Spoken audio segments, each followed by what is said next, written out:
where we are with glass at present.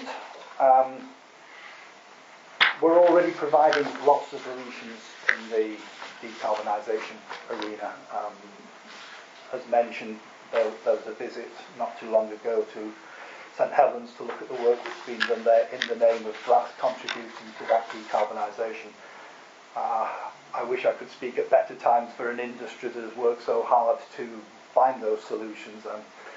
We have currently a situation where that investment is not being seen, and it's really difficult to make some of these ideas a reality.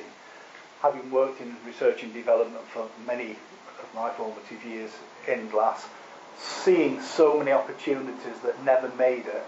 I think I read a statistic once that said for every pound spent in glass and ceramic research, there was over $1 million spent in metals and polymers. And that's the gearing ratio that we're working against. We don't get that capability. In fact, an old prof of mine once said, I fear I've wasted my life working towards an unbreakable glass, and then the imperative in mobile phones and computer screens comes along to have unbreakable glass, and the world throws whatever resource at it to get pretty close to that target. So it really is a matter of being able to get the right funding, the right brain power focused on the problems.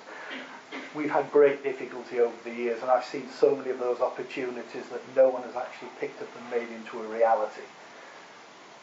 I want the future to be different. I want to make sure that these investments are actually made in glass technology, so some of the things that I'm going to talk about this evening become a reality for our children and grandchildren.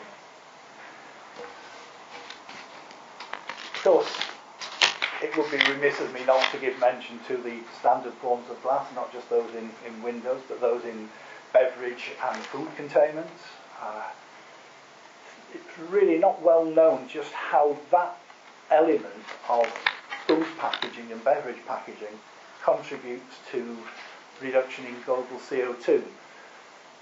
Anyone that knows about the sort of ratios of greenhouse gases will know that a rotten material very often emits methane, natural gas. Natural gas methane is a far more potent, 17 plus times more potent greenhouse gas than CO2. And food rots to that, but by having appropriate sealed glass containers, we preserve the life of food and beverages way beyond what you would be able to within other packaging materials. So glass as a container, evidenced by the fact that when they raised Henry VIII's warship, there were champagne bottles on there which were opened and found to be intact after 300-400 years, whatever it is. The ability for glass to maintain the stability and the condition of food and beverages is unchallenged.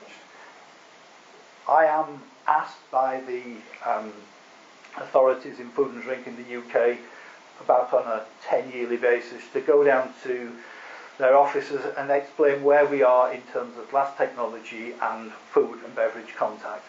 And basically I'm told that we wrote the reference manual.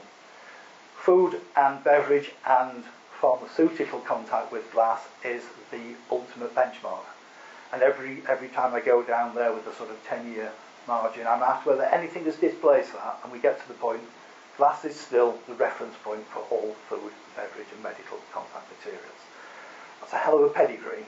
I think that's something that we need to understand and praise, the fact that simple glass bottles and jars are still doing a phenomenal job conserving the environment. We never quantify that, we never use it in the right way in front of governments to make sure that they understand the importance of industries like that.